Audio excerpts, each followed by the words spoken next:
Right, welcome to this Codex review for the brand new Adeptus Custodes Codex here. Games Workshop very kindly sent me a copy through to review here. It's a little bit late on the channel, there was a delay in postage, but it has arrived, so putting together this review video here. So in this video, it will be a full review of the entire book, even the artwork as well. Just go through that, give you my impressions of the force. I don't collect these, but if I was to collect them, you'll get an idea of what kind of units I go for.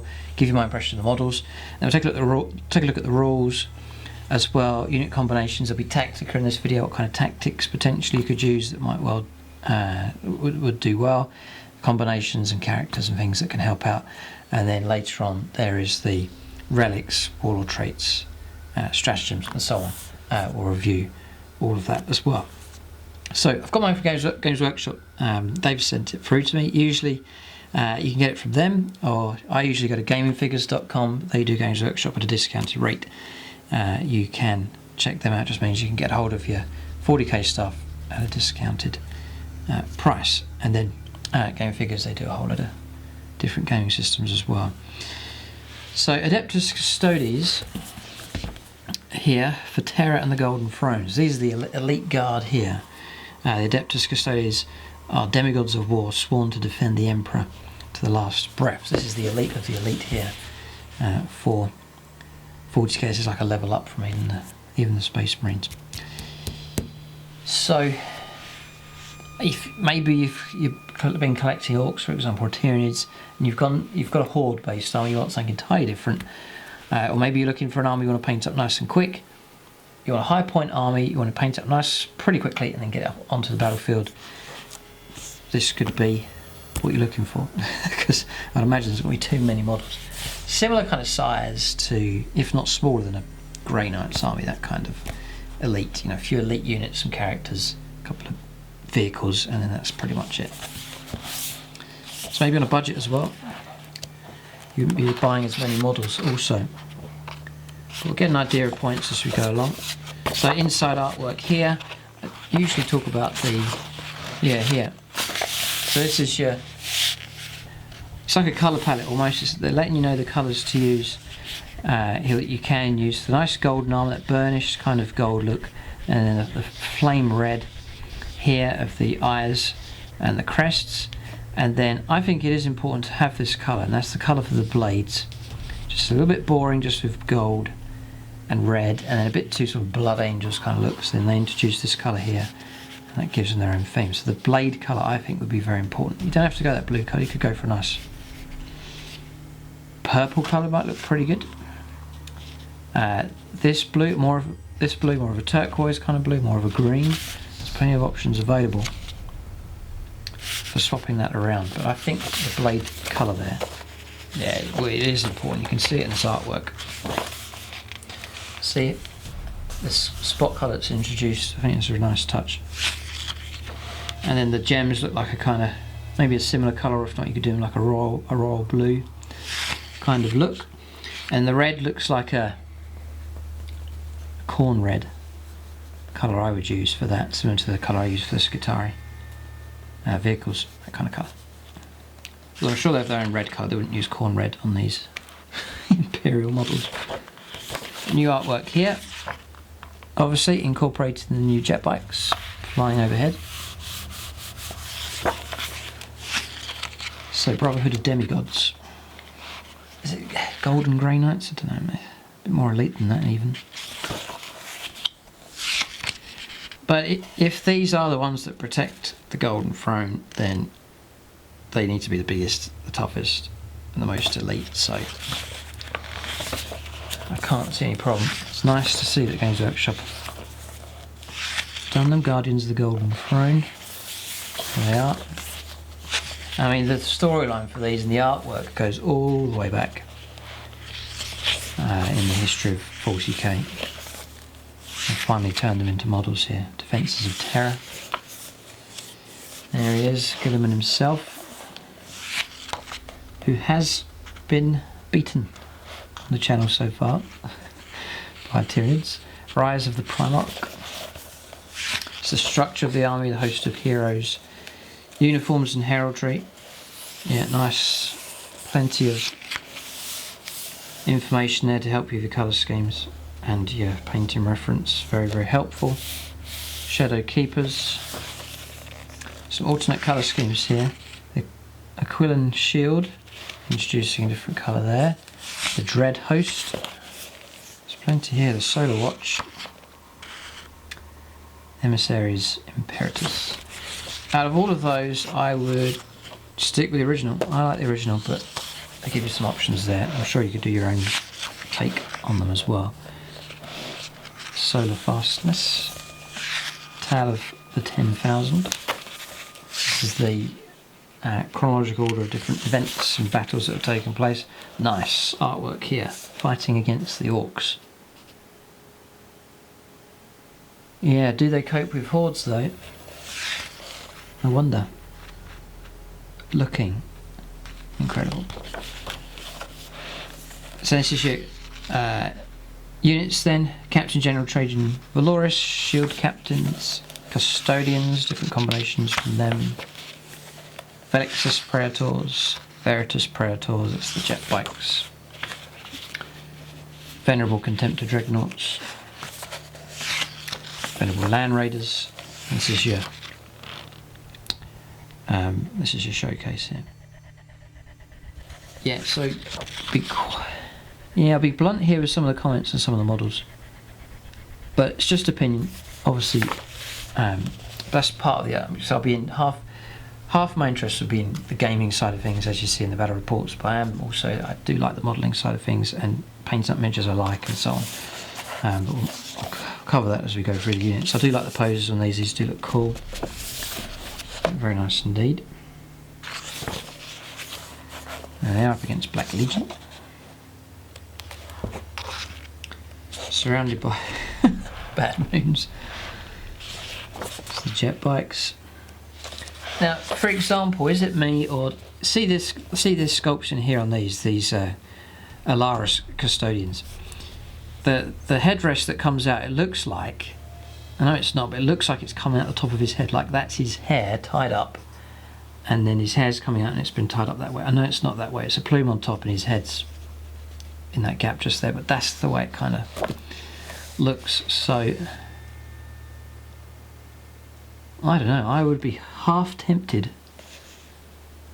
dare I say it, Emperor forgive me, but I would cut those off. Just remove them. I think maybe it looks better like that. I'll zoom in here, see what you think. So, see, I just think that plume looks like it's coming out of his head, like that's his red hair, and it just looks a bit, I know there's a tiny gap there, but it's just the immediate impact. It looks okay on for example, it looks alright on them. That's okay. But when it's a bare-headed guy, it just doesn't look right. So I'd be tempted, see what you think, I could just cut that bit off and he'd look like that. And I think he'd look more serious and cool. But you give him his hair back. Yeah. And even with the helmet there, it still looks kind of funny. And then maybe take it away. It looks sensible again. No, maybe it's just the angle of the pictures. I mean, it doesn't look too bad in that one. But just my initial reaction to seeing them like that. But just an idea. So moving on, leave your comments there. See what you think of that idea. You may well be in agreement, or maybe some rebukes from some die-hard Imperial players out there. James may have something to say. Fury of Terror Shield Host. This is the kind of idea of an army, similar to Grey Knights here. Most of these Terminator type infantry units. A Dreadnought here, a vehicle there. So that's the kind of size you'd be looking at. Just there. Okay, so Army of Terror. So the following ability is common, it's onto the rules now. The following ability is common to all Adeptus Custodes units.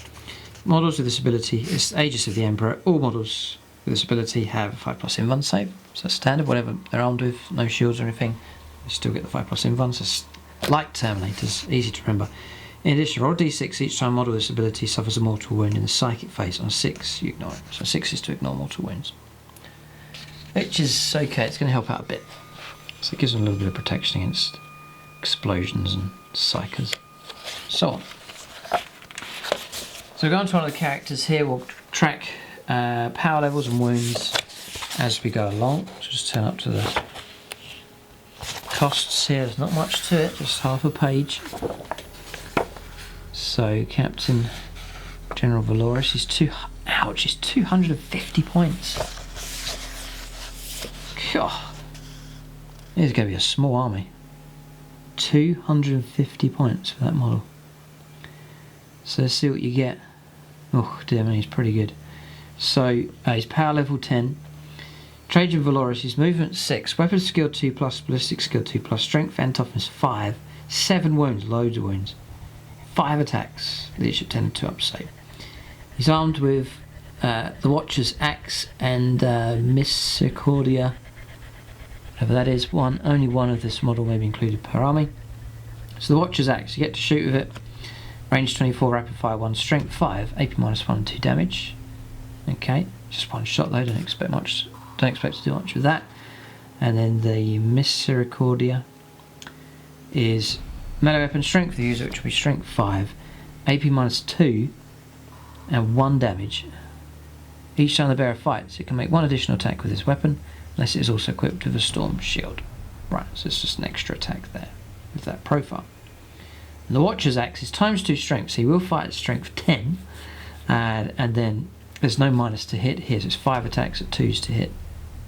Strength 10, AP minus 3 and D3 damage. Okay. So that by itself, struggling to see 250 points there. We'll see what bonus, it all hangs on what bonuses he grants. Interesting. See, then has, because he's quite limited, the damage he can do it's not going to be utterly devastating.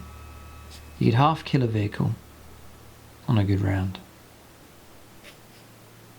and he could kill a weaker character, or kill a few Space Marines if he charged in, but it's not utterly devastating in combat. Aegis of the Empress, there's that 5+ invuln save.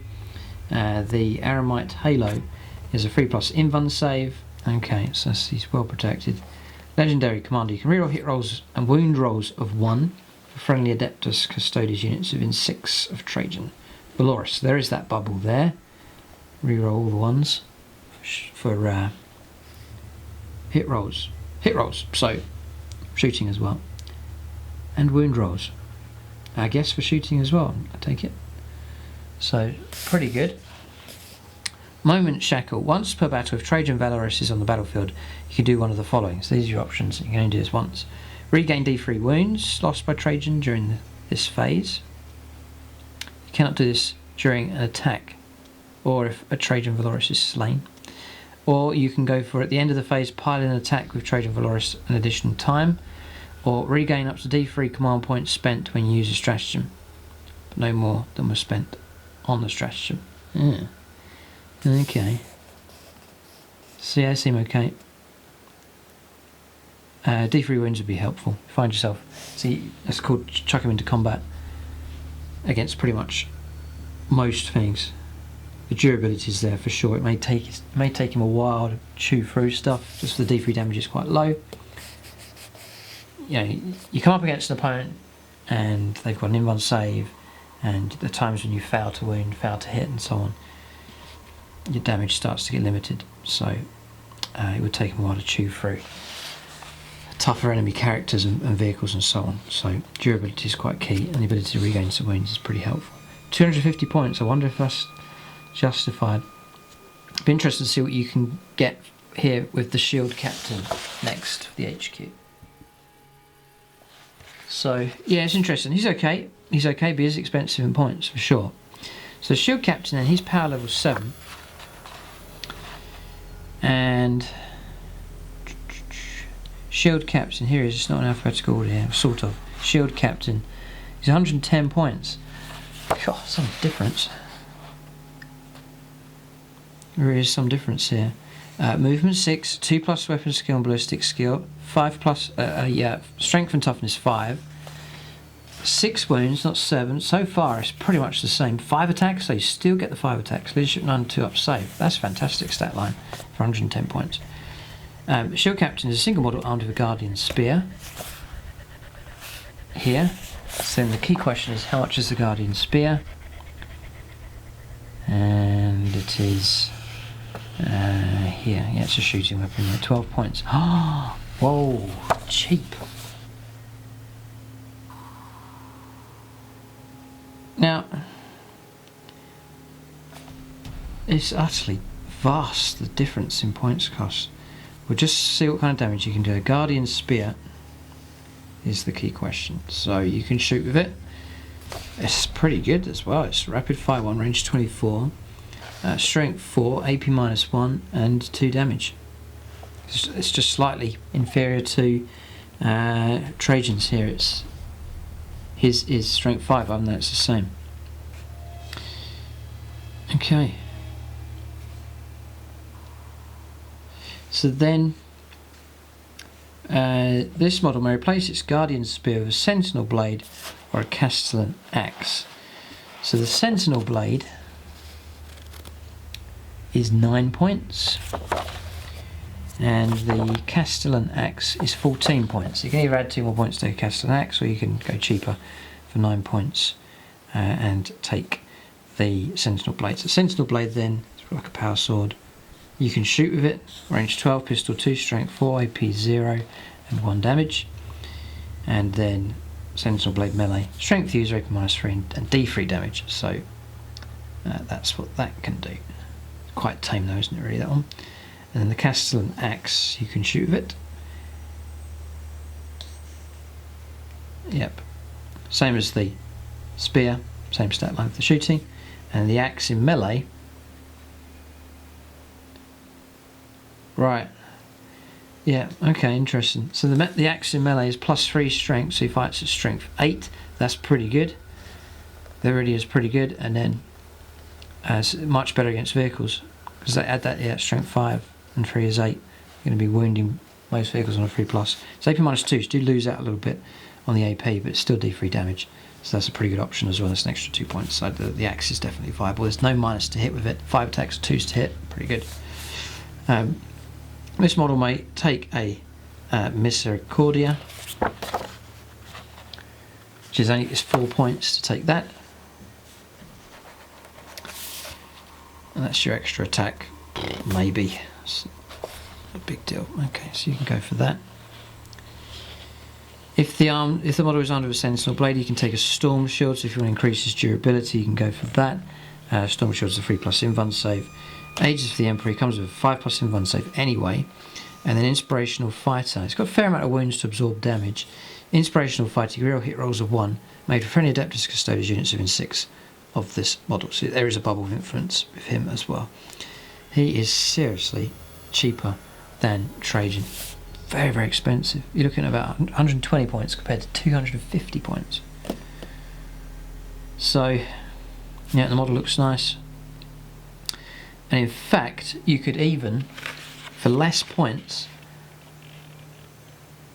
just saying here, you could take 2 of these and give them whatever combat weapons, either the axe or the spear, and all of a sudden, for less points, you've got 10 attacks compared to 5. You could play it that way. Use the 2 characters near each other and gang up on targets, and all of a sudden you've got 10 attacks at 2s to hit.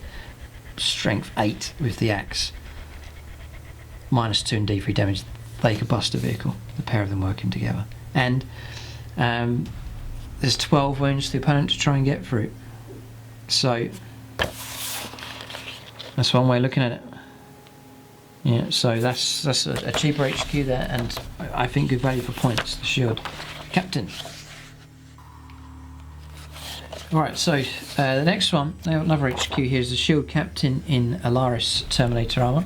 So it's handy that you can take them in that Terminator armour as well. It's 130 points. So you pay an extra 20 points for that. He saves 2 up. Here for the Shield Captain, so why would you take... We'll soon find out here. Oh, I think it's the ability to teleport, pretty much, and some different weapon options available.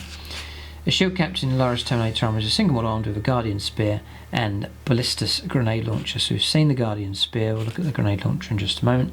Still movement 6 here in the Terminator armor, quick enough. Stat line's the same as before, you just get an extra wound. So he goes up to 7 wounds. The Ballistus grenade launcher is 0 points, nice. And it's here, range 12, assault D3, strength 4, AP -3 and 1 damage, nice. So, not too bad at all.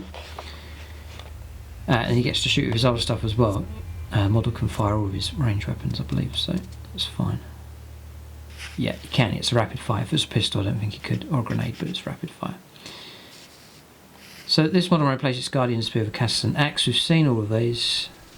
Spear, axe, yeah, so there's the options are the same, and the points there. So you're basically getting access to the grenade launcher and an extra wound if you think that's worth 20 points. And the ability to teleport in. So yeah, would be helpful. Aegis of the Empress is that 5+ invuln save. Inspirational fighting reroll hit rolls, it's the same roll, reroll 1s for Adeptus Custodes units within 6 of this model. So that's him. Then you've got the shield captain on a Dawn Eagle jet bike. So that will cost you 150 points. Still not too bad, the points rise there. So an extra 40 points off of a standard shield captain. You then find yourself on a jet bike, which grants you 14-inch move. Stat line's all the same except your toughness goes up to 6.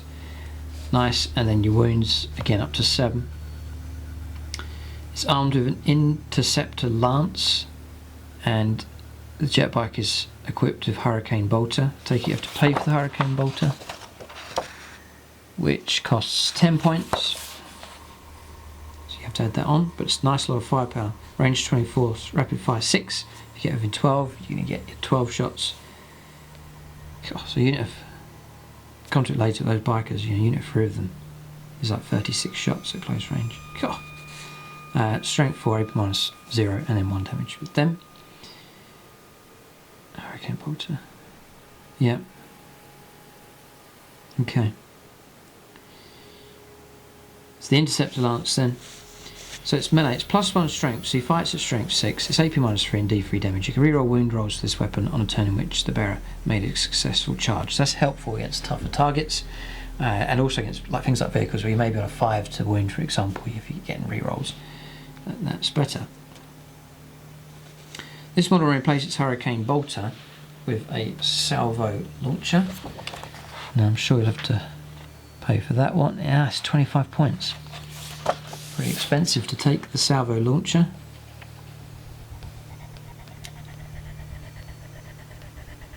Okay. Is it worth 25 points? Salvo launcher, a melter missile. Range 24, heavy one. Yeah. So, I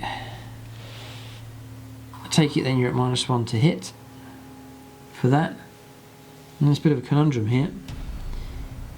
I was going to say, 2+ to hit, nice and reliable, it's worth taking a one-shot weapon, but if it's heavy, I think you would pay a -1 for that, suddenly it drops to a 3+. One shot with 3+, and you pay 25 points for it. If it hits at strength 8, it's then -4 and it's D6 damage. You can re-fouled wound rolls to this weapon if the target is a vehicle, so you do re-roll to wound. Helpful enough. You then got the option to take a flak burst missile, range 24, heavy D3, so you could just get 1 shot, the average you can get 2 shots. We'll up to 3 shots, strength 7, -1 D3 damage. It's +1 to hit vehicles that can fly. -1 against other targets.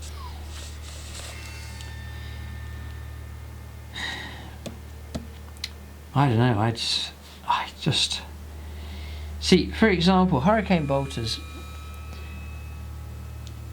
you can cause as much damage to a vehicle.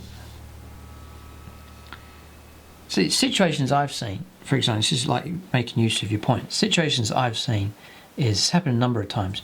You pay out for an expensive weapon like this melter missile. You get your hit. You then wound. the shot goes through and you roll up for your damage and you roll a 1. And you've caused a wound. And then another time, another unit fires a Hurricane Bolt with 12 shots, so you get 8 hits, 5 to swing the vehicle, 3 wounds caused, and the player fouls 1 or 2 and he causes a couple of wounds. So you're still able to pick up wounds against vehicles even if you are armed with Hurricane Bolters. So do you pay out the 25 to take that 1-shot weapon? And if it's at -1 to hit, I don't think I'd bother. And the temptation also with these jet bikes is if you go, right, I'm going to equip them for heavy firepower, I'm going to be firing this weapon, you then back off from the opponent and say, right, I need to use these missiles here, and the whole time the opponent's just firing back at you, blowing you off the table. Wouldn't it be better to get into combat with them and fight with them that way? Because I think they'd be more deadly in combat as sort of shock troops and tying the opponent down and, you know, going for specific targets and so on. Yep. I reckon I'd go for the charge. I really would. Yeah. You know, close in for the kill here, firing your bolters, no problem at all. Get into range closer, firing your bolters at other targets, clearing hordes out of the way, and then charging home at some target. That's the way to go about using them. It's a scarier way, I think, than like spending 3 turns holding off, firing a rocket shot. You know, the roller shot, missed. It's like, oh. So I would go stick with a cheaper Hurricane Bolters, yeah. I reckon I would. And deal with vehicles not by trying to shoot them down. I think you'd be outclassed. And deal with them by charging them, destroying them, or even charging them, they have to pull out and they can't shoot back. That kind of tactic I think I'd go for. So the model may replace Hurricane Bolter with Salvo Launcher. This model may take a Misericordia as well. 5+ inbound save available for them. Inspirational Fighter, again the same rule. And the Implacable Vanguard, when you advance you add 6 to the move instead of rolling a dice. So they are super quick. 14 + 6, 20-inch move a turn if they're on the advance. It's fast, and I think that's how they should be. So that's how they should be used. Yeah, do a Alexander the Great style wedge and then just go straight into the middle. You think, oh, jet bikes, would put them around the flanks, swing them round, that's the usual way, but these you could just put them in the middle and just do a wedge formation with a shield caps on a Dawn Eagle jet bike in the middle. Nice, yeah, work all right. Okay, so that's the option there. So really, if you stuck with that 150 points for him on the jet bike, and then if you just gave him the Interceptor Lance, is 0. Wow, so 0 for the Lance, 0 for 10 points for the Hurricane Bolter instead of 25 points for the Salvo Launcher. So you get 160 points. Pretty good HQ. A very good HQ. So don't go that sort of direction. He can't be shot at. He's got 7 wounds. You can hide behind stuff. Pretty good. So that is the HQs. And really, for a force that only had a couple of models really available in 7th edition now, Games Workshop have turned this into a codex with a bit of depth to it. Obviously it's elite and you're not going to get a massive variety of models, but there's still the variety there to be able to form a decent army. And besides, if you're going to go for like an allied detachment of these, then you're not going to need massive spreads of different units and so on.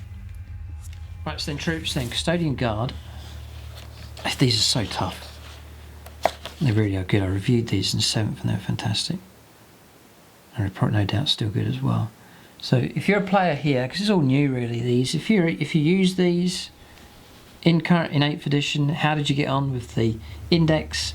And then leave your feedback if as and when you get the codex, or by watching this, seeing the rules, do you think it's going to work well? Are you happy or not? Usually in the codex reviews, or every codex review, players of the different factions will say, yeah, I like it, I don't like it. So see what you think of that. But we'll go through this one here, Custodian Guard. I guess it's all down to the bonuses you get later on. Mostly going to be with stratagems and so on. Movement 6, a standard Custodian Guard. They come in units of 3. You can take up to 7. So you get units of 10, similar to Grey Knights. Each model is armed with a Guardian Spear. That's the standard loadout. So then we check out Guardian Spear. What do you think? Oh, Guardian Spear, it's melee, but it's not shooting as well. So you have to pay 12 points to the Guardian Spear. The Custodian Guard are 40, so 52 points each. 52 points each. So about 250 points for unit 5. And again, you take that character that we saw earlier on at the start, Valaris Trajan. 5 attacks, 250 points, or 15 attacks at 250 points roughly. Yeah, and 15 wounds. And still at 2s to hit.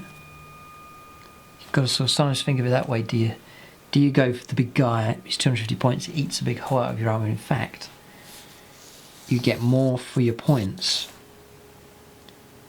by taking 2 cheaper HQs and letting them work together, or a whole unit of infantry. It's a Custodian Guard. I don't see his benefits being that utterly amazing.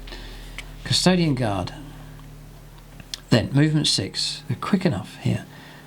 2+ weapon skill and ballistic skill. Strength 5, toughness 5 is all really good. 3 wounds, 3 attacks, leadership 8 and a 2-up save.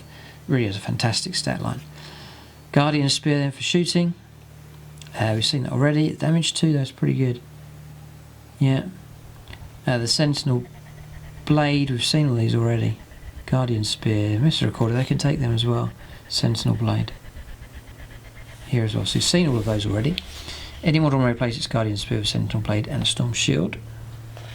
Which I do like the look of the shields and the swords. If I was doing these, I'd... Oh, I see what they're doing here. Mixed. Yeah, I like the idea of this unit here. So this unit is mixed, because it's any model. So you see the front 3 guys here, they're armed with the shields, so they can absorb, you know, if you're expecting to get into combat, which is what you want to do with them, then you've got that protection of those invuln saves and the depth of the wounds here as well, 3 wounds each. And then if you want a bit more kick, a bit more strength and power, then you can give a couple of the guys the spears. And they can all shoot. The Sentinel Blade shoots. Sentinel Blade shooting. Yeah, pistol 2. And you get into shoot and combat. So I like the mixed combination.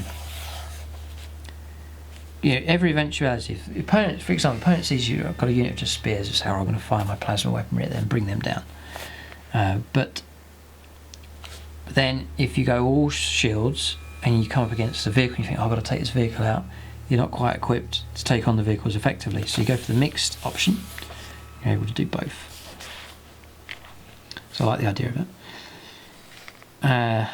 So I wonder if you can do combat squads. No, you can't. So I wouldn't go for big units of these. I would go for units of 5. 3 is not effective. 5 would be effective enough. Units of 5 would be good. Yeah, so you'd be looking at about 250 points, which is reasonable enough. It's what you'd expect. So Storm Shield, that's that there, Aegis the Emperor, and that's your options there. Okay, so yeah, I'd go for units of 5 and I'd mix and match the configuration for them. I like the sculpting on the design for both types, so that's the idea for those. Which tough troops. For dealing with hordes, it seems like they're all rounders here. They can do pretty much everything. For dealing with hordes, the great thing is that they're able to shoot some horde killing type shooting weapons. The rapid fire weaponry here, the pistol weaponry is there, so they get that ability. And also the great thing is the number of attacks as well. These 5 guys, 15 attacks, they'll cut through hordes pretty effectively. Whereas a character, again, with just 5 attacks, he'll struggle. So again, I see more value in units that kind of size.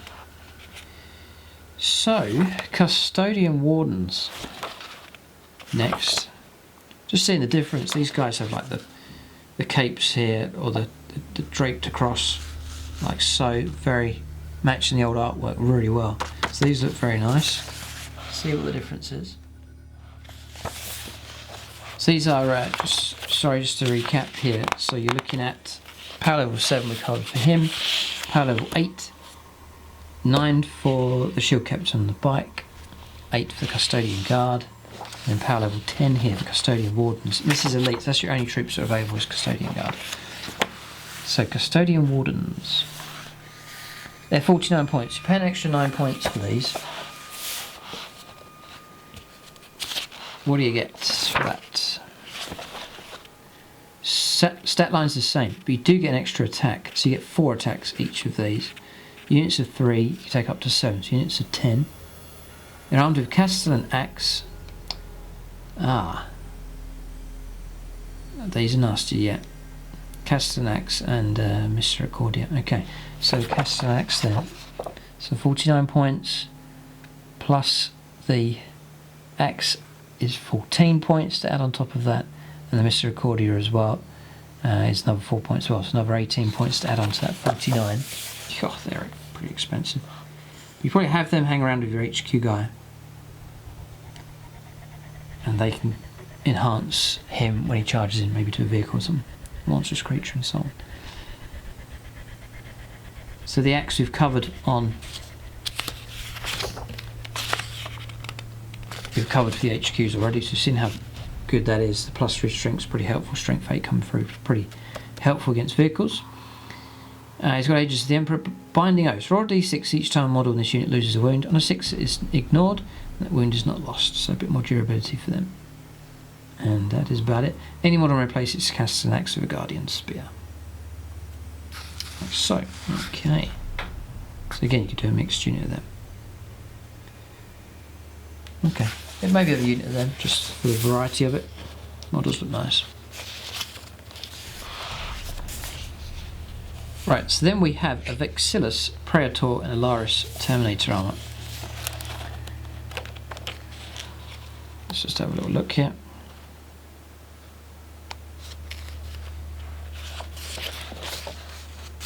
Vexillus. Right, it's the banner, right, okay. It's the Vexillus Praetor with Storm Shield. Misericordia, there he is. The banner, I suppose you'd have to have one. Couldn't leave one out. So, he's power level 7. He's 80 points.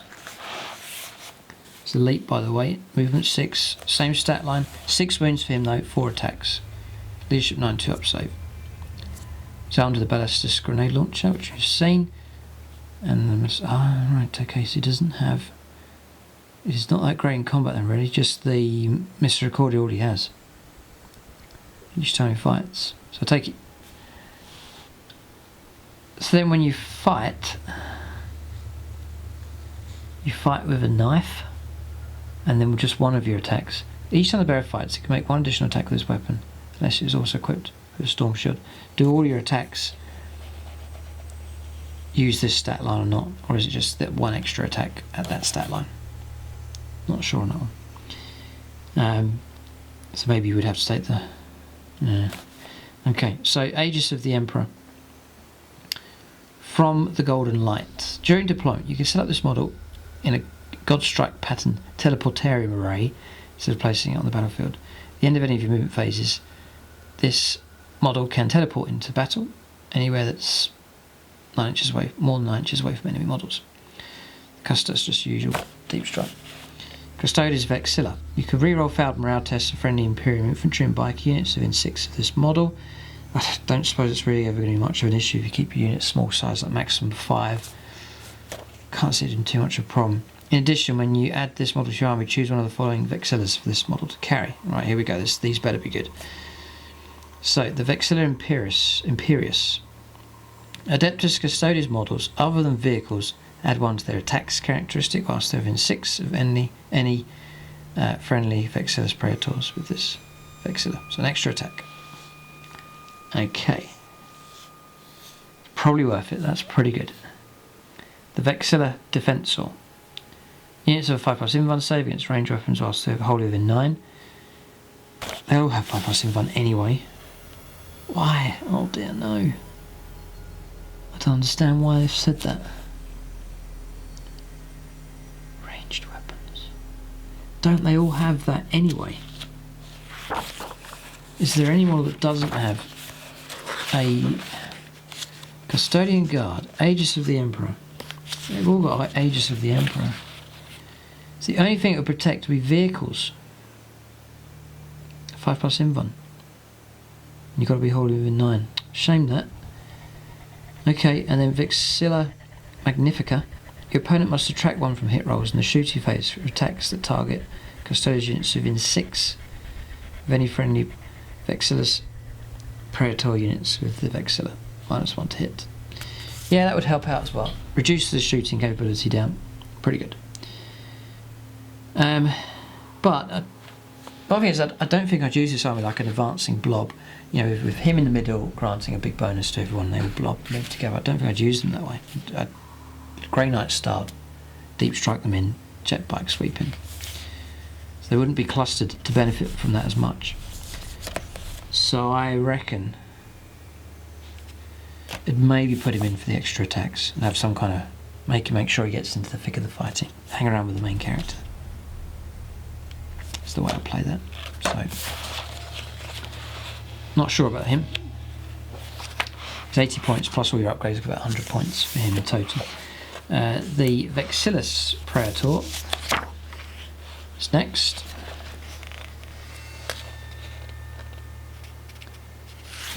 So, Alaris Terminator armor. Okay, so this is going to be the same one here. It's power level 6, but it's just without the Terminator armor. So that means you lose the wound, you're on 5 wounds. You still the same amount of attacks, 2s to hit, and so on. Same weaponry, same rules for him. So that might be a cheaper option to get that bonus at a cheaper price. Vexillus Praetor is it? Yeah, no, he's 80. Sorry, so I got it around the wrong way. He's 80 points. The cheap one is 80 points, and then the Terminator Vexillus is actually 100. So it's 100 plus your upgrades. I couldn't take the Terminator. I'd go for the regular Praetor, because really just taking him for that bonus on the actual banner itself.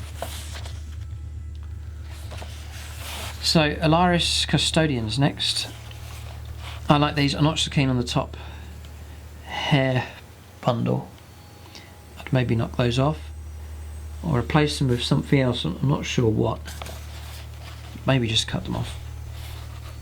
Yeah, because they still, I can still, it reminds me of old Black Legion models. I don't know. Just leave it. If one of you comments that says, yeah, they irritate me as well, and then if you agree, then hit the like button under that person's comment and see how many likes it gets, just to see if I'm the only one. Or then if you disagree and say, well, it doesn't irritate me at all, then you say that, and then if anyone else sees that comment, then you hit that like. We'll have a little competition to see if more people are irritated or less irritated. Then cast your vote. So whilst you're watching this, you can leave that there. I'll have a little survey. Maybe whoever wins, if I ever paint these up, I'll either force myself to keep these. But if enough people vote up and say no, that they are irritating, I'll cut them off. I'll see. Right, Alaris. Anyway, moving on. Alaris Custodians. It's just my initial. Sorry, but it was my just initial reaction was that. Alaris Custodians, then they're 13 power level here. They're 70 points each. I was going to say, they are 4 wounds. Immediately checking the wounds. So, if the opponent underestimates these kind of units, oh look, there's 5 Terminators, just fire these guns at them, and not realising it's 2 up save, 4 wounds each. This unit here is 12 wounds, here 2 up. Unit 3 of them. So they're very, very elite here. So movement 6, just the same stat line, but 4 wounds, 4 attacks though, nice lot of attacks. There's 12 attacks for these guys, 2 up save. You can take, there's 3 of them, you can take up to 7. They come with the grenade launchers. So that's horrific. The grenade launcher, it's okay on a character, but if you all of a sudden give it to a larger unit, you can cause a fair bit of trouble. Like a unit of 5 of these, that's 5 D3 shots, strength 4, -3. So this is all the same here. Yeah, Guardian Spear, Catalan Axe, Guardian Spear. They're all going to be straightforward to remember if you're playing a game. It's sort of just a key, some key stat lines for melee and combat weapons, melee and shooting weapons, and then it applies to all the models. You know, so it's pretty straightforward. Any model may replace its axe with a Guardian Spear. Any model may take a Misericordia. Okay. Aegis of the Empress says that 5+ in one save. So Slayers of Tyrants. When models in this unit pile in and consolidate, they can move up to 3 inches towards the nearest enemy character, even if it is not the nearest enemy model, so long as they finish this move within an inch of an enemy unit. Okay, so it's not that epic a bonus there. And then from Golden Light, that's your teleportation rules. So nothing special really, just the stat lines. It's their strength. So Venerable Dreadnought. Now they haven't included an actual picture of the model here. This is where it'll be controversial. And again, leave your comments here. But I just do not like the Dreadnoughts. It's just too retro. It's all taste. I know that they're painted the same, but the colour scheme matches them in, but they don't look right together. Oh dear. There might be a bit of anger at that, but that's I'm just not so keen on the Dreadnought really. I'm just very square walking, looks awkward and stiff. So we'll see how good he is though. But if I did an army of these, I wouldn't take one of the Dreadnoughts. I would look at see what forge I'd have. I'd look at see what forge I'd have. They have some of their Dreadnoughts. They have fantastic, so that may well be an option. But I'm not keen on that plastic one. Just the design of it. I know they've matched the old-fashioned star. It's fine. It's no problem at all. But just from a modelling point of view, just not keen on it. It's power level 10. It's a Venerable Dreadnought. Again, if you agree with me, see what you think in the comments. It's interesting just to see what people think of the models, so you can leave your comments there. Venerable Contemptor Dreadnought is 130 points, power level 10. So there is the chart then. Movement 9, nice and quick. So, you know, his legs might be stiff looking, but he can move quick enough. Sorry, so 10 wounds. So he's just within that. Oh no, he's not a character, it doesn't matter. It's not a character, no, it's not. That's okay. So 10 wounds, 6 to 10 wounds. 3 to 5 wounds drops down to movement 6, then down to movement 4. Weapon skill and ballistic skill. Thankfully, it's so high that it drops all the way down to a 4+. It's the worst he can get, so that's helpful enough. Just there. Strength 7, toughness 7, 10 wounds, 4 attacks, leadership 8 and a 2-up save. He's armed with a multi-melter and a combi bolter and a Dreadnought combat weapon. So 130 points. You then go for Dreadnought combat weapon. You have to pay 40 points on top of that, so you're 170. You then got to pay for a multi-melter, 27. Okay, so it's 200 point Dreadnought here. And then the combi bolter shouldn't be much, 2 points. Okay. So just to check here, this model replaces multi-melter with Carey's pattern assault cannons. Instead of 27 points, you can go for 25. Right, okay, so you can go for that, save a couple of points. So the multi-melter then is range 24, heavy, what's the usual rules for that? I'm wondering if he moves, is it -1 to hit? I don't know yet. I think it is. I wouldn't take the multi-melter then. Just one shot and needing a 3 to hit, and as soon as you take any damage, it's suddenly you plummet down with your to hit roll there. So no, I would go for the. Oh no, the Carey's pattern assault cannon is heavy 6 as well. This is a heavy weapon also. This is very awkward here. Very awkward. Only -1 and just 1 damage. So the shooting's tame for 200 points. So then now what about combat? ×2 strength, you're at 4 attacks, -3, so you're at 2s to hit, I take it, yeah. 2's to hit. So say they all hit, it's -3, opponent makes a save, but you make a miss, and it's 3 damage. So yeah, it's going to cause trouble for things like vehicles and characters and so on. 5+ invuln save. Boy, he could be picked on pretty quick. Those 10 wounds could disappear quite quickly. And then Unyielding Ancient. Roll a 6 each time this model loses a wound. On a 6, it's ignored, so you're going to ignore a couple. No, rules-wise, I don't think is worth it. I don't think so. See more value in the regular Custodes. Or more value in these here. These jet bikes here. They look pretty nasty. So I'll be fascinated to check the rules on these. The models are utterly fantastic. So we'll see how good they are, and crucially how expensive they are as well. So you've got to be careful. It's a small codex, small units. If you start cutting out loads, but really it's the captain at the start, Trajan, just think is a bit expensive, and then the Dreadnought I'm not so keen on either. So the Virtus Praetors next. So they're power level 15. You get a unit of 3 of them. Can take up to 7, so you can have a huge unit of them. But again, from morale and so on, and flexibility, I don't think I go that high at all. Units of 3, or 4 or 5. I say units of 3 would be good enough. Because you want to put all your eggs in one basket. You don't want to invest tons of points in your super unit. Your opponent says, right, just fire everything at that, and it's gone, and your army's just lost. Had the heart ripped out of it. You sort of spread the value of things. The Virtus Praetors then, power level 15. Oh boy, they're 80 points each. Ouch. Now it all hangs on the add-ons. Hurricane Bolters. They're equipped with Hurricane Bolters. You've got to add 10 points on for that. So 90 points each.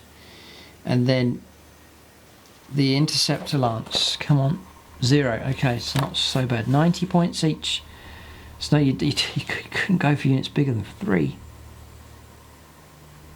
270 points for them. So, is it worth it? Movement 14, they're fantastically quick. When you advance, your Implacable Vanguard. When you advance, you add 6 to the movement characteristic. So, if you advance, it's automatically 20-inch move in total. So, they're quick and reliable at that speed. They are tough though. I mean, here there's 2+, so, and for shooting and for combat. So, fantastic stat line. Strength 5, toughness 6. Really good. 4 wounds each. If the damage comes through, they could find themselves in trouble. And then so you try and use them carefully. 4 attacks, nice high amount of attacks, that's good. Leadership 9, that's great. So they're never going to have an issue with morale if you take unit 3 of them. And then a 2-up save as well. So these jetpacks come with a 2-up save, they're just going to ignore a lot of stuff coming through. Okay, so the Hurricane Bolt then, it's great because of the amount of shots that you can do. The other cool thing with these is you can pull out of combat and they have fly. You're able to shoot, I believe. So you can very flexible with your shooting. So you may take the salvo launcher. We've covered this already. These guys are so expensive. You say, right, I'm going to give these salvo launchers. I want to be able to use these to hold back and shoot at vehicles. So all of a sudden you pay an extra 75 points. So now you're looking at 350 odd points for the unit for 3 models, which only have a 5-up invuln. And then you have 5 free shots. One of them's going to miss. If you move, another one could miss, and then you manage to get the wound. Your opponent doesn't pass any save, and then it's just D6 damage. You could just cause 2 wounds or 3 wounds. 3 wounds is going to be your average. It's so not worth it, I don't think. So I wouldn't take the salvo launcher. And you lose all of that rapid fire weaponry. So I'd go Hurricane Bolters all the way, I reckon. It's a cheaper option, tons of shots.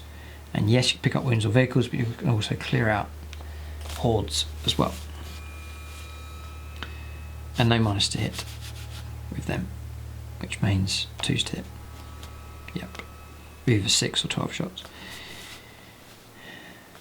Then the Lance, which is saying it's okay, it's for taking on heavier armed infantry, vehicles if you need to as well. Yeah.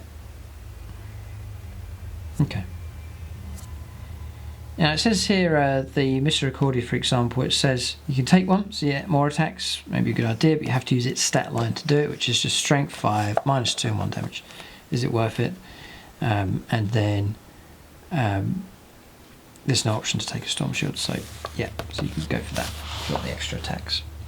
But units of 3, and they look fantastic, they look utterly incredible. They're scary, they'll scare the opponent, no they will. So that's those. The only other option is the Venerable Land Raider. So Venerable, your ballistic skills 2+, and then just the usual rules for the Land Raider, and your 6 to ignore wounds coming through. Land Raider's okay, but I couldn't do a golden one. It doesn't look, I don't like the look of it, and I'd stay away from regular Space Marine type stuff. But there it is, that's the option available for that one. I'm not going to go for the rules for Land Raider, it's just in the regular Space Marine Codex review. You can check out the rules for that in there, but that's an option, and helpful enough because you can then transport the models around inside that, so you may well need it for the list that you're doing. Yeah, the way I would play these, I reckon, theoretical, is say your opponent's here, your opponent sees you've got a hyper elite army, he goes on the defensive usually, and then I would turn 1 just a ring of gold deploying around the opponent, jet bike swooping in, try and get off as many charges as possible, absorb the return fire as much as possible, and then just tighten the net in and slay them all. That's the way I go about it. James might paint these, you never know. Yep. He might do. I don't know if the Emperor would trust him though with these. No, he's too many questions hang over him at the moment, so all would be forgiven. If he did Grey Knights, I think everyone would forgive him. If he collected Grey Knights, then we would truly know what side he's on, but at the moment it's all a bit corrupt at this stage, so I think James he's not allowed to collect these, even if he wanted to.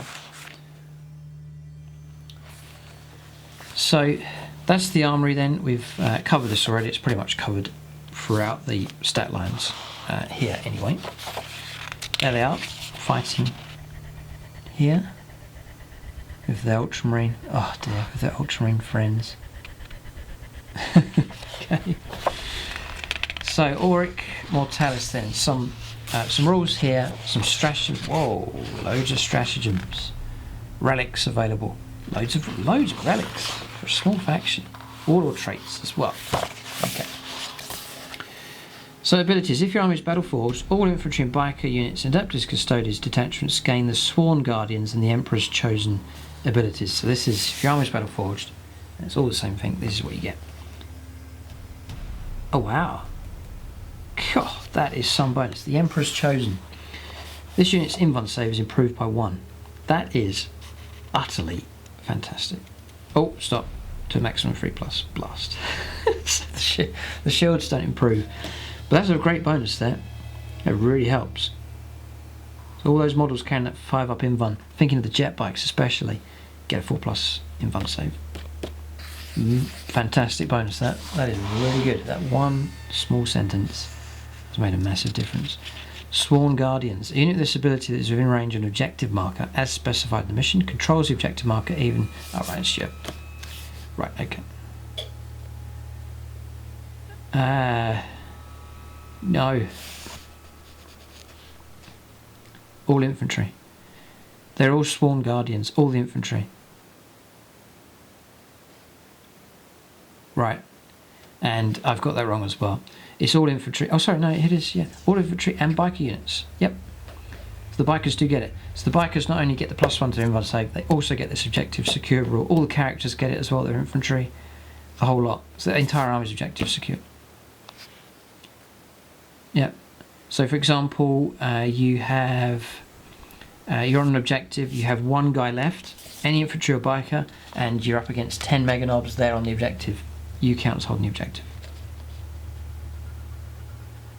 Yeah.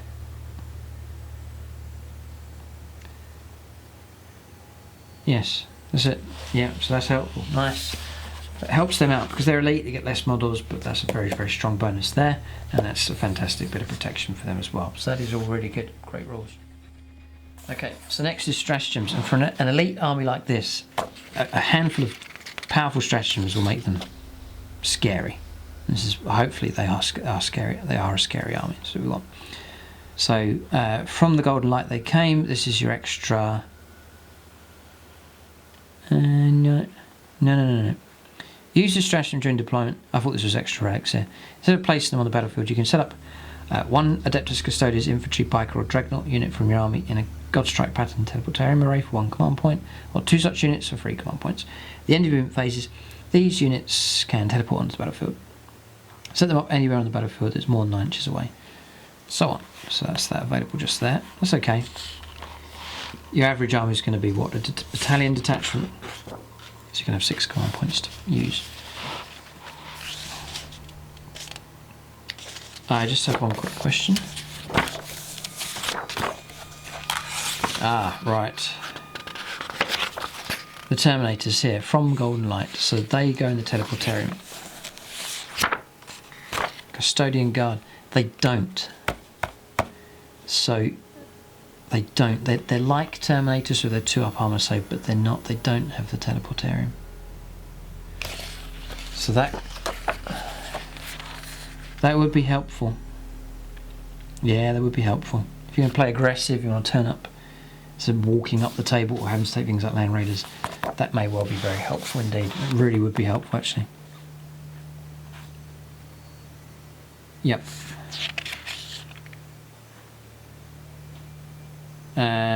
Yes, okay. One question, I think I know the answer to this one. For example, you can't, say you've got 3 troops, 1, 2, 3, you pay out 3 command points, you put 2 of them in the teleportarium. Could you then use this stratagem again and pay 1 command point to put the other one? I don't think you can repeat the same stratagem, I could be wrong on that. But then again, pay 3 command points, you'd have 2 of them turn up there against the opponent, and you'd have 1 hang back to hold on to objectives, something like that. Or just pay the 1 command point, have 1 unit of troops to join in the main attack with the other units, and have 2 hold back to hold objectives. So that's helpful. That is helpful. Unflinching, 1 command point. Use a stratagem in your opponent's charge phase. Choose an Adeptus Custodes unit from your army. When models in this unit fire Overwatch, they get 5+ to hit instead of 6. It's okay, but the weaponry these guys have isn't that utterly deadly anyway, but it may well help out. Unleash the Lions, 2 command points. Use the stratagem at the start of movement phase. Select a unit of Alaris Custodians from your army on the battlefield. The unit immediately split into 2 separate units. Yeah, so you can do that. Each containing a single model.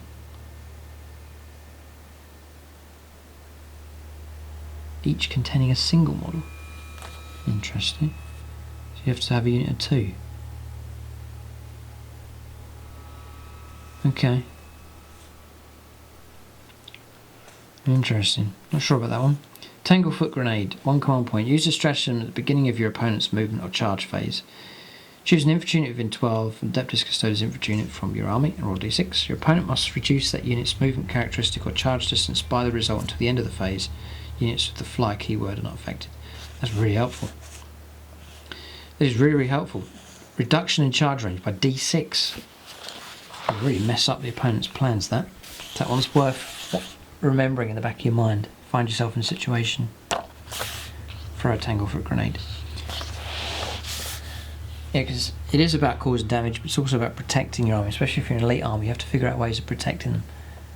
Because you start losing models quickly, you're in massive trouble when you have a hyper-elite force like this one. 2 command points for Ever Vigilant. Use the stratagem immediately after your opponent sets up a unit that is arriving on the battlefield. As reinforcements within 12, an Adeptus Custodes infantry unit from your army can immediately shoot as if it was your shooting phase, but it is -1 to hit. So again, it's helpful enough, but is your shooting that devastating to bother? 3 command points. Vexilla Teleport Homer. Use the stratagem at the end of your movement phase. When you set up a teleporting Adeptus Custodes unit at the end of the phase, you can set it up wholly within 6 of a friendly Vexillus Praetor, other than one that was set up in this turn, more than 3 inches from enemy models. Any models that cannot be set up this way are destroyed.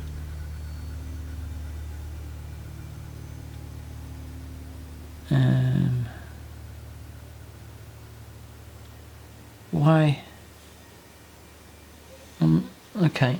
don't understand this one. Use at the end of your movement phase. When you set up a teleporting Adeptus Custodes unit at the end of the phase, you can set up wholly within 6. Ah, yes, gotcha, right, okay. So it's... I was wondering, why would you pay for that? You just can land where you want anyway. But the great thing about this one is that it's more than 3 inches from any models. You can deploy right in their face and get that charging. So it's so expensive to do it. And you have to take the Vexilla. But it's a guaranteed charge almost. God, it's expensive though. But interesting combination that one. 1 command point or 3 command points. Open the vaults. This is your relics. Okay, to get access to more of them. Avatars of the Emperor. 1 command point. Use the stratagem at the beginning of the morale phase. Choose a Custodes unit, Adeptus Custodes unit from your army other than a vehicle. You can use that unit's leadership characteristic when taking morale tests for friendly Imperium units within 6. Great, not that impressive. Okay.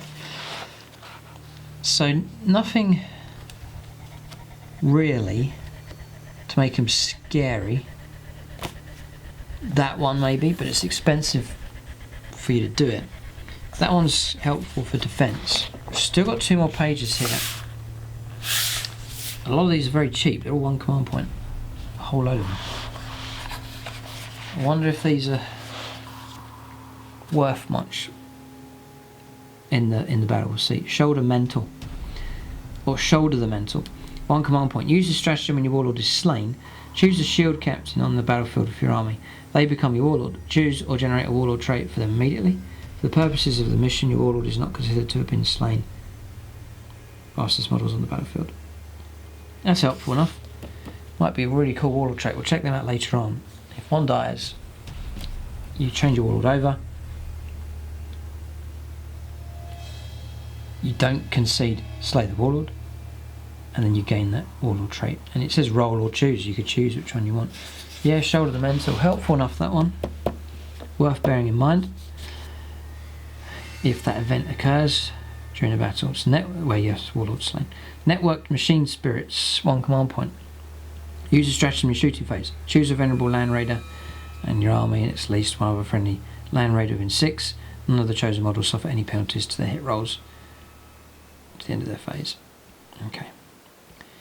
So they have, the land raiders have that venerable serpent machine spirit rule where they don't, but if there might be other minuses like hard to hit, a flyer, or venom tropes granted -1, that kind of thing, they can combine. It's only a command point to do it. Indomitable Guardians, 1 command point. Use a stratagem in your opponent's fight phase after an enemy unit that charged has fought. Choose an Adeptus Custodes unit from your army that's within 3 inches, an objective marker, and fight with it next. Okay, bonus there.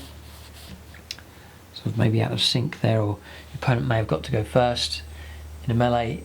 That means you can fight straight away with them. So next one's Inspire Fear, which is what you want this army to do. 1 command point. Use a stratagem at the beginning of the morale phase. Choose one of your Adeptus Custodes units other than a vehicle. Your opponent must add 1 to the morale tests taken for enemy units within 3 inches of that unit in this phase. Not that scary. Sentinel Storm, 2 command points. Use the stratagem at the end of your opponent's shooting phase. Custodes, or use a stratagem at the end of your shooting phase. Choose one of your Adeptus Custodes units that's within an inch of an enemy unit. The unit can choose to shoot with its Sentinel Blades as if it was your shooting phase. It's okay. It's expensive though, 2 command points. I think, my personal opinion on stratagems is if Games Workshop did like a dozen and they were pretty good, and ones that were sort of weak and sort of a waste of time, ones you wouldn't really bother remembering, just cut all those out to make it straightforward, and you could just you could learn those 12, and you learn them, and then you get a real feel of how your army works and the synergies and so on. When you've got these random weak sort of ones, you end up not bothering a load of them. It's sort of a waste of, it's a bit of a waste. You know, just a page of them would have been enough, but some of these I think are just quite sort of weak type things. Burst Missile Net, 1 command point. Use a stratagem in shooting phase. When choosing a unit of Virtus Praetors from your army to make it their ranged attacks, if they all fire flak burst missiles at the same target with the fly keyword, you can reroll failed wounds for these attacks. It's okay. That's okay, and it's only 1 command point. Spark of Divinity, 1 command point. Use this stratagem when an enemy's Psyker manifests a psychic power of 12. Adeptus Custodes infantry or biker unit from your army. You can take a Deny the Witch test for that unit as if it were a Psyker. Okay, that's helpful. It is helpful. Some nasty mortal wounds about to come through. Spark of Divinity could help. Plant the Vexilla, 1 command point. Use this stratagem at the end of your movement phase. Choose a Vexilla's Praetor from your army that did not move in this phase. You can increase the range of its Vexilla ability by 6 inches to your next movement phase. But you can't charge. Okay, helpful enough. Piercing Strike. Use this stratagem when you select Adeptus Custodes unit from your army to attack in the fight phase. Add 1 to the wound rolls made for this unit's Guardian Spears until the end of the phase.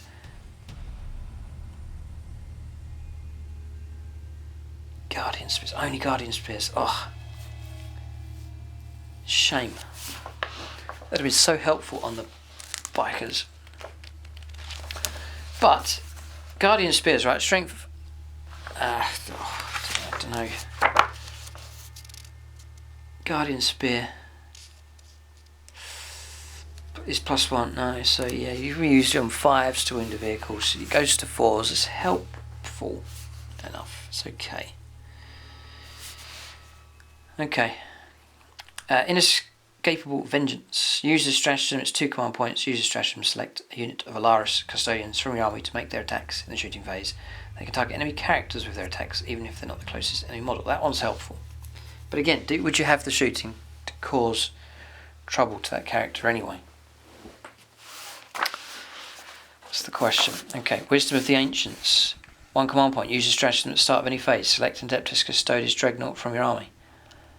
At the end of the phase, you can reroll hit rolls of 1 for an Adeptus Custodes units within 6. That's similar to other Imperial Codexes, that one. Castellan Strike, 1 command point. Use a stratagem when you select one of your Adeptus Custodes units to attack in the fight phase, as long as 1 or more model in the unit is attacking with a Castellan Axe, and they all target the same unit. Improve the AP of that unit's Castellan Axes to -3 to the end of the phase. That's okay. Yeah, helpful enough.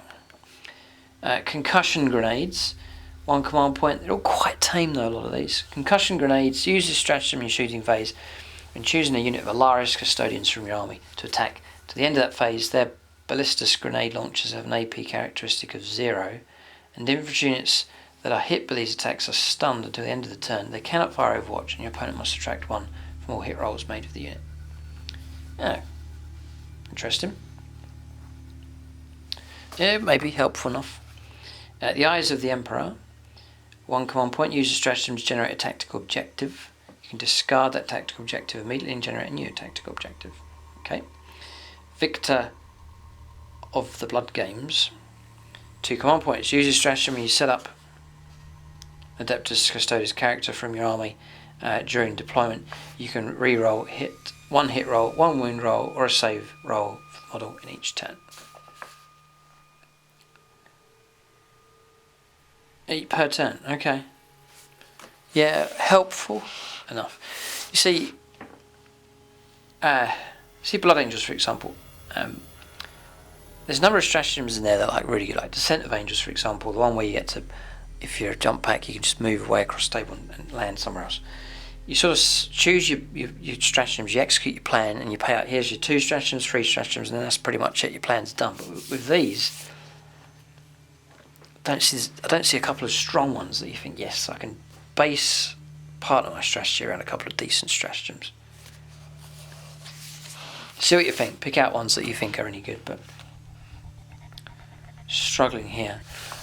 Even in deaths, this is 2 command points. Use a stratagem when a character from your army is slain. Before removing the model, you can either shoot or fight again. That's helpful. That's helpful. Avenge the Fallen. 1 command point. Use a stratagem when you select an Adeptus Custodes unit from your army to attack in the fight phase. To the end of the phase, increase the attack characteristic of each model in the unit by 1 for each model from that unit that was slain this turn.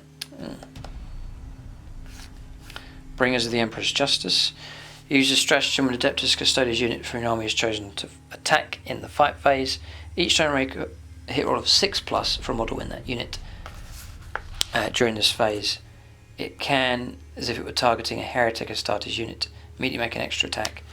Okay, against the same unit using the same weapon. If it was targeting Black Legion, instead makes an extra attack on a hit roll of 4+. These extra attacks cannot themselves generate any further attacks. Cool, Black Legion being a bit of trouble, look at that. It's a cheap command point and forced to get extra attacks. Whew. Stooping Dive. Last one here. It's 3 command points. Use this strategy at the end of your opponent's charge phase. Choose an Adeptus Custodes biker unit from your army. There's within 12 of an enemy unit. You can declare a charge with that unit as if it were your charge phase. If the unit's charge is successful, the unit fights before all other models. Here we are, this is the good one. The unit fights with all other models in the subsequent fight phase, even before charging units. If your opponent has any units with similar abilities, take it in turns, beginning with your opponent. There's the deadly one, Stooping Dive. Nice. That one's worth remembering. It's nasty. Not nasty, it's a fair amount of command points, but it has that deadliness about it. So that one's pretty good. But it's a shame, look at all these ones here that just seem a bit tame. A bit pointless, some of them. Or the benefits are very small. But that one's worth remembering. Okay, so that's it. Interesting. I wonder if there's any helpful relics here. Looking for any kind of bonuses here, just to... The best I've seen so far is the +1 to the invuln save. And the Sworn Guardians. Those core abilities. I guess these are okay, they're ones you use and discard and so on. But the core benefits locked in here are strong, which is good news. Relics of Terror then next. So hoping these are good, not terrible. It's a bad joke, okay. So Gatekeeper. Model with a Guardian Spear only. The Gatekeeper replaces the model's Guardian Spear and has the following profile. So the Gatekeeper then, remember this is free of charge if your army's Battleforged. Overwatch attacks, by the way, are 3+ rather than 6. Fantastic. It's Rapid Fire 3. Wow. Oh, so range 24, so 12 inches is 6 shots. Strength 4 -1, 2 damage. And then melee it's +1 strength, AP -3, D3 damage. Nice. So the Gatekeeper's pretty good. The Raiment of Sorrows. Roll a d6 each time a friendly Adeptus Custodes infantry or biker model is destroyed within 6 inches of the bearer. Before removing them as a casualty, the 4+ that model musters one last surge of strength before succumbing to its wounds. It can either shoot with one of its weapons or make a single attack as if it were the fight phase. You cannot use even in death stratagem on a model that does so. The Raiment of Sorrows. Raiment of Sorrows. So it's not a banner, you don't have to have that banner to do this one. 1 extra attack or 1 extra shot.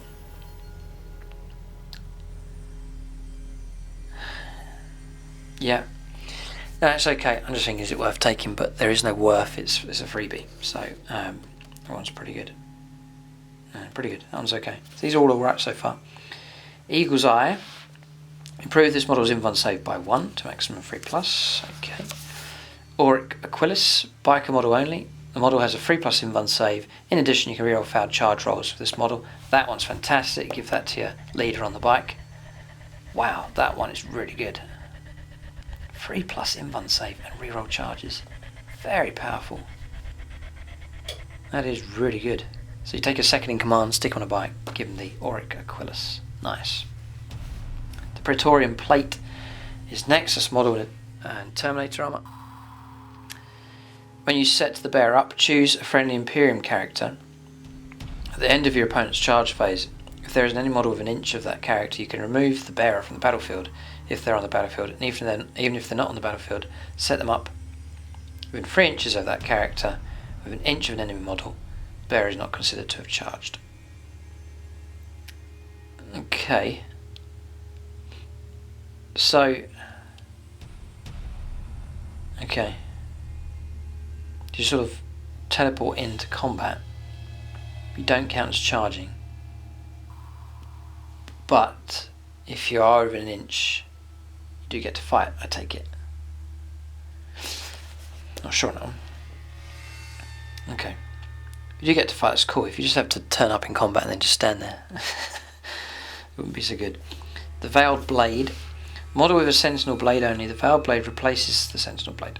So for shooting, it's pistol 2, range 12, strength 4, AP 0, 1 damage. And then in combat, it is strength user, minus 3d3 damage. Not much difference here. Each time it fights, whilst within 3 inches of an objective mark, you can add 2 additional attacks to this weapon. Okay. No, I wouldn't go for any of these here. I'd take the Auric Aquilus. It's the best one yet. But there's a second page here. It says nice, lot of options. Plenty of relics on Terra, for sure. The Emperor's Light then. Model with a Misericordia only. The Emperor's Light replaces the Misericordia and has the following profile. AP minus 2, 1 damage. Strength for the user. Each time the bearer fights, you make an additional attack with this weapon, unless it's also equipped with a Storm Shield. In addition, add 1 to any morale tests taken by enemy units within 12. Oh, I mean, compare that to that. There is just no comparison. Rough Angels, or Rough Angelus. Model with Vexilla Magnifica only. The Rough Angelus replaces the Vexilla. It loses the Custodian's Vexilla ability. Instead, friendly Imperium infantry and pike units within 6 auto-pass morale once per battle in your imp phase. If the bearer does not move, you can roll a d6 for each unit, friend or foe, within 6. Subtract 1 from the result if the unit being rolled for is a character, or 2 from the result if the unit being rolled for is Adeptus Custodes. On a 4+, it's d3 mortal wounds. Ooh, so you can even hurt your own units. But there's that option there. So, yeah, it's okay. It's alright. It's not too bad. Pretty good. Pretty good.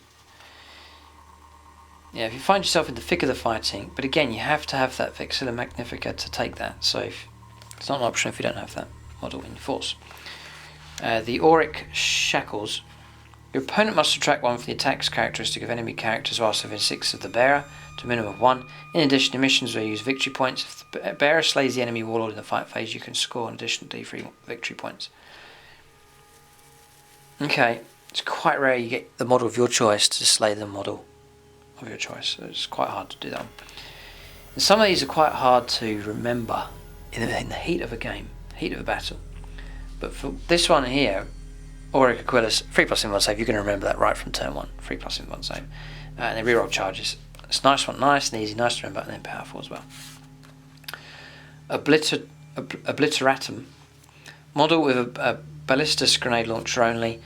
Replaces that. It's range 12, assault 1, strength 10, minus 4 and d3 damage.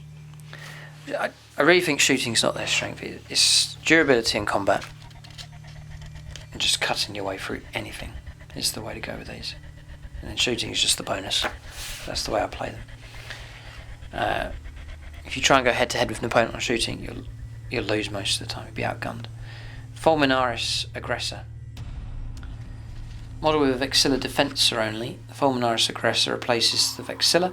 It loses the Custode Vexilla ability. Instead, friendly Imperium infantry and pike units within 6 of the bearer automatically pass morale. And it has the following profile. It is for shooting, range 8, assault d6, strength 4, minus 1, 1 damage. And in melee, it's +2 strength, AP minus 1, 1 damage. And then attacks made with this weapon's shooting profile automatically hits. It's pretty good, not too bad. That one's, it's okay. The Castellan's Mark. If the bearer is on the battlefield at the beginning of the game, before the first turn you can remove them, and up to 1 friendly Adeptus Custodes unit within 6 of them from the battlefield, and set them up again. Following the mission rules, you must set them up on the battlefield. Okay, so it's like a redeploy. Helpful? Yeah, it would be tactically, yeah, pretty good. Catch your opponent out with a... Yep, so that's pretty cool. So, you know, you could really, I'm just thinking you could really be quite clever with that one.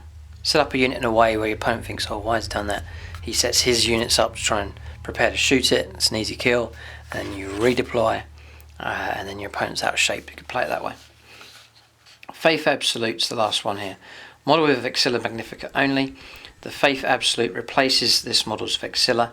It loses the Custodes Vexilla ability. Instead, friendly Imperium infantry and bike units within 6 of the bearer in the morale phase automatically pass morale, and the bearer can attempt to deny 1 psychic power as if it were a psycho. Right, okay. So that's that one. There's quite a few bonuses for different banners here. There's different types of banners, which is quite cool. Of all of those, I still like that one just there. Yeah, okay, so we have Warlord traits next, and I wonder if these are any good. It is a fix, I was wondering if it was. So Captain Trajan Valoris is Champion of the Imperium, which is this first one. He has to take that one. If you take another HQ as your warlord, you can choose or randomise one of these other 5. So Champion of the Imperium.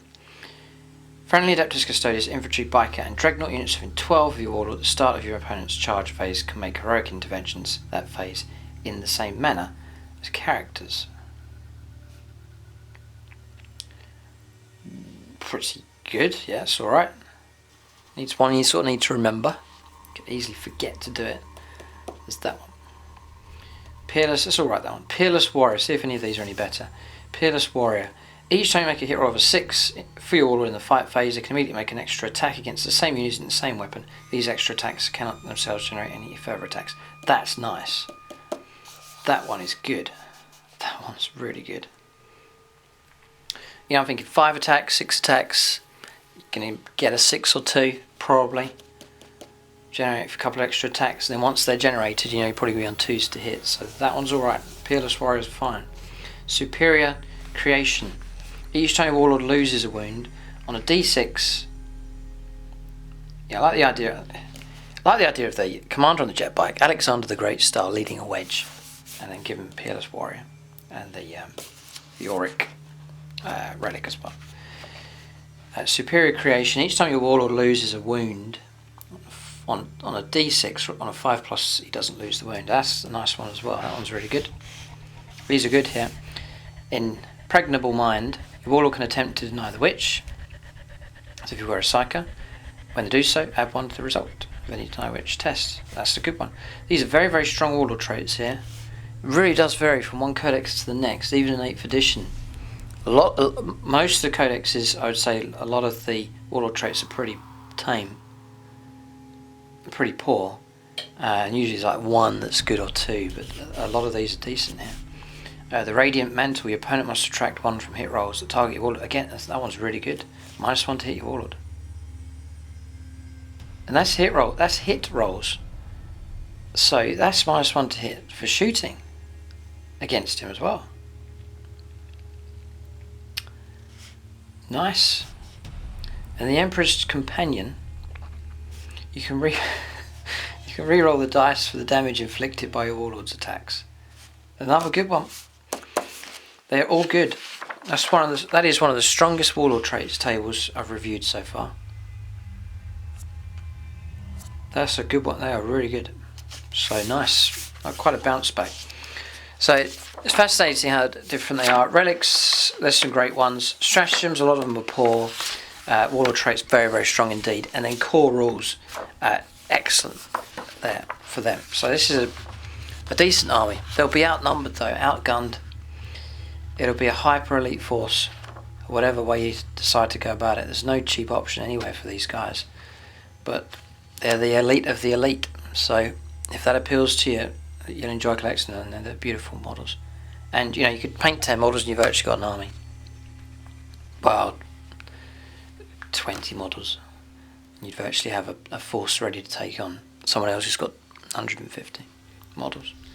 So there's your points values. But it is the theme of hyper elite, and they cut their way through stuff. It's quite fun to do. Points values, tactical objectives. Just there, I won't go through those there, but there's 6 of those unique for them. So there it is. That's the review for Adeptus Custodes. Then their own standalone codex here. Again, fantastically produced by Games Workshop. Their codex is just the whole package. The rewriting of just the revamping of the rules, bringing them all into line with each other. I do get the impression they're generally all on the same level so far, generally speaking, and they seem to have done it here with Adeptus Custodes. Some massive benefits for these guys, helping them out because they're so expensive, points and elite. But what you do get is very decent stuff. The models are fantastic, most of them. Some of them not to my taste.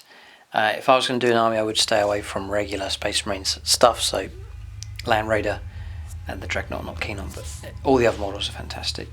And again, as I mentioned earlier, you don't want to do a whole army of these, well, you could easily introduce a unit of them, or two, or a detachment of them, take them as allies for your Space Marines or for your Astra Militarum, and play it that way, and it'll work out fine. So that's the review. Games Workshop sent me a copy along very kindly.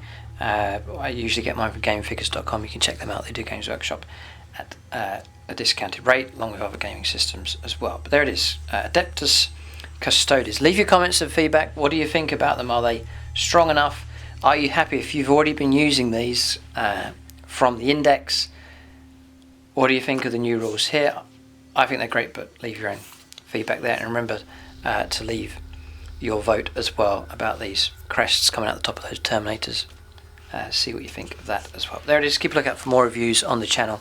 And you never know when the Custodes may well turn up in the future. Thanks for watching, and tune in next time.